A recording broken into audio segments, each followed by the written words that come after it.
Bonjour à tous, c'est Absolute et bienvenue dans cette nouvelle vidéo. Aujourd'hui nous allons revenir sur le personnage de Dark Vador car ça fait un moment qu'on n'en a pas parlé et plus précisément sur ses premières années en tant que Seigneur Noir et notamment ses premiers échecs.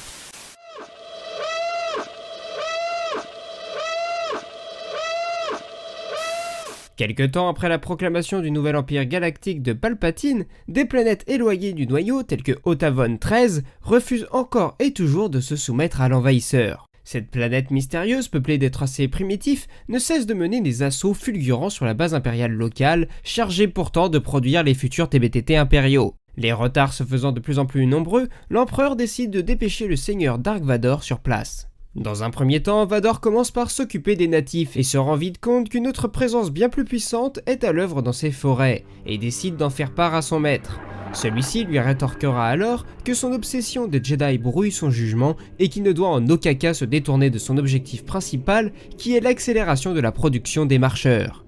Malgré les recommandations de son maître et après l'arrivée inattendue d'un survivant impérial, Vador aura bel et bien la confirmation que les natifs sont également soutenus par un Jedi. Le Seigneur Noir n'hésite plus, il fait venir à lui son droïde sonde et part traquer ce survivant. Une fois arrivé à proximité de sa cible, il s'aperçoit que le Jedi est accompagné de natifs qu'il balaye en quelques secondes. Après un court duel, Vador prend l'avantage et comprend alors que ce n'est qu'un padawan. Le Seigneur Noir n'a donc plus de temps à perdre, il l'achève et part à la recherche du vrai maître Jedi. Quelques heures plus tard, le Seigneur Noir sera pris dans une embuscade mais parviendra à éliminer ses adversaires. Cependant, ceux-ci avaient pris le temps d'installer un émetteur d'ondes sonores qui avait pour but d'attirer une créature locale, le terrible Sugati. Vador, bien que malmené au départ, comprend que c'est l'émetteur qui rend fou la créature et décide donc de le détruire, ce qui lui permet ensuite d'imposer sa propre volonté à la créature. Alors que l'aube se lève, le Seigneur Noir parvient à rejoindre son futur adversaire alors plongé en pleine méditation. Celui-ci se présente alors à Vador et lui explique qu'il n'a jamais eu de vaisseau et que son objectif n'a jamais été d'échapper au Seigneur Noir, mais qu'en revanche, Vador devrait se méfier du fait que sa créature cherche à prendre la fuite. Ou bien alors cherchera-t-elle à partir à la recherche d'un autre appel. Après cette révélation, le combat s'engage et Vador, bien plus puissant que son adversaire, tranche le sabre de ce dernier. Le Seigneur Noir le croit alors vaincu, mais le Jedi fait preuve de malice et dégaine une autre lame avec laquelle il parvient à couper la main droite du Seigneur Sith. Mais malheureusement pour le Jedi, Vador conservait lui aussi une deuxième lame cachée, le sabre laser du Padawan avec lequel il empale le maître Jedi. Il ne lui reste plus qu'à l'exécuter. Une fois de retour à la base, Vador s'aperçoit que celle-ci est entièrement ravagée, et les corps de ses hommes jonchent le sol. La totalité des TBTT en cours de production est annihilée. Le Seigneur Noir s'aperçoit alors qu'un émetteur à ondes sonores avait été dissimulé dans la base, et que ce dernier avait donc été utilisé pour attirer tous les Sugati locaux. Le Seigneur Noir est donc tombé bêtement dans un terrible piège. En même instant, le Seigneur suprême Sidious fait son apparition, accompagné de 2 gardes royaux. Avec une once de mépris, l'empereur se détourne de son apprenti, remonte dans son vaisseau et lui somme de méditer sur son échec. Le vaisseau décolle, laissant Vador derrière lui, plongé dans ses pensées et son échec.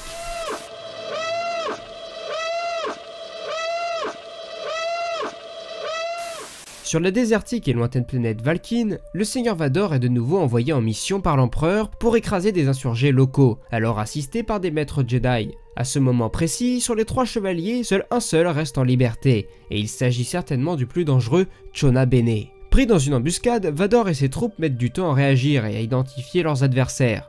Le Jedi de son côté profite du temps qui lui est imparti pour mettre à mal les défenses impériales. Celui-ci parvient après cela à s'enfuir et pour passer ses nerfs, Vador va donc se venger sur le commandant clone le plus proche, qui lui proposait de partir à la recherche du Jedi. Ce que Vador ne pouvait se résoudre à faire car il savait très bien que cela les mènerait dans un nouveau piège et cela il ne pouvait se le permettre. De retour en ville, nous apprenons via les locaux que les Jedi ont toujours bénéficié d'une très bonne image sur la planète, car nombre d'habitants sont par la suite devenus de grands Jedi, et lors de la guerre des clones, nombre d'entre eux se sont déplacés pour protéger la planète. Ce qui en résulte, c'est donc que le peuple actuel de la planète continue de garder espoir dans le Jedi et lui accorde donc tout son soutien.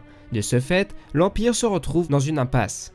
Vador prend donc les devants et se prépare à aller interroger l'un des Jedi gardés sous haute surveillance. Le Jedi se voit alors être brutalement torturé par le Seigneur Noir qui exerce via la force une importante pression sur le cœur du Jedi, dans le but de lui faire dévoiler la position du maître Chona Bene.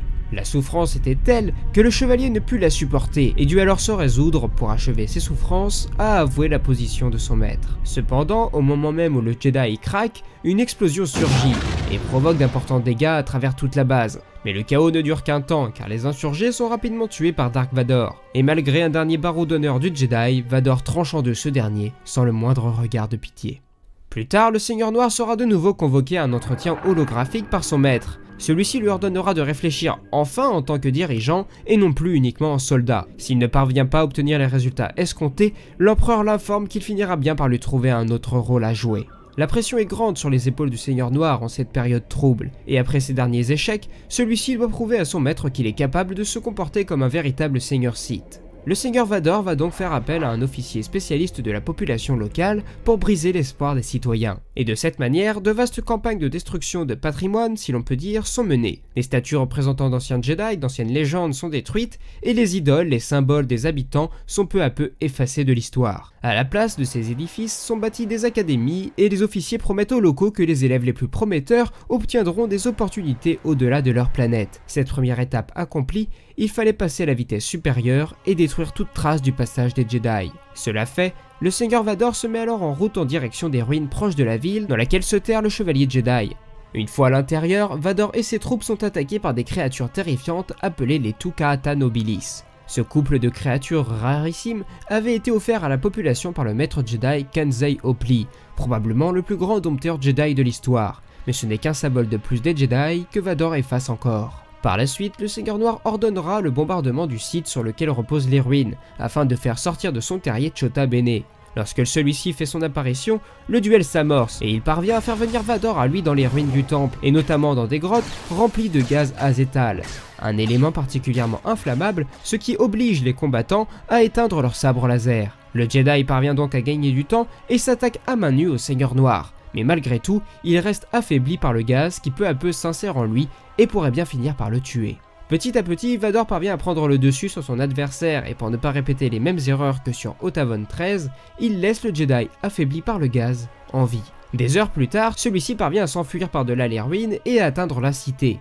Une fois sur place, il appelle à l'aide des citoyens locaux, mais ces derniers ne savent pas comment réagir et dans le même temps, un soldat impérial se trouve à proximité du Jedi. Celui-ci n'hésite pas une seconde et abat le trouble fait. Ainsi finit la vie de Chota Bene, un chevalier Jedi qui aurait pu devenir une légende si son jeu ne s'était pas retourné contre lui, et qui au final n'a conduit qu'à sa propre humiliation, et à la fin de la légende des Jedi sur Valkin. La mission de Vador était donc pleinement accomplie. Voilà donc ce qu'il en est pour ces deux petites histoires. Elles sont toutes les deux trouvables dans le tome 1 de la mini-série en 4 tomes Dark Vador de chez Delcourt.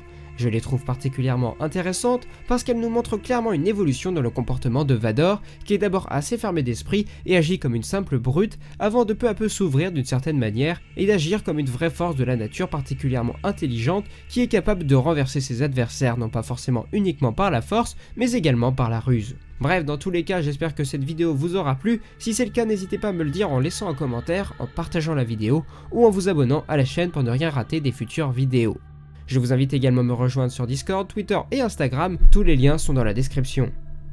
Je vous rappelle également que vous pouvez me soutenir sur Utip en regardant une petite publicité.